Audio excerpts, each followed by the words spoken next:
నిద్ర లేచింది మహిళా లోకం, దతరిల్లింది పురుష ప్రపంచం.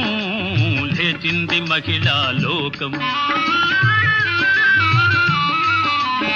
ఎప్పుడో చెప్పెను వేమనగారు, అప్పుడే చెప్పెను బ్రహ్మంగారు. ఎప్పుడో చెప్పెను వేమనగారు, అప్పుడే చెప్పెను బ్రహ్మంగారు. ఇప్పుడే చెబుతా ఎన్నుకో బుల్లెమ్మా,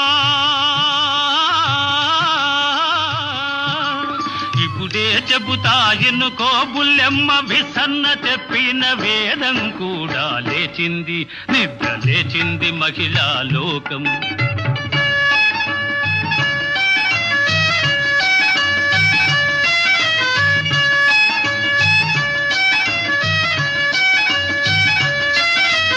పల్లెటూళ్ళలో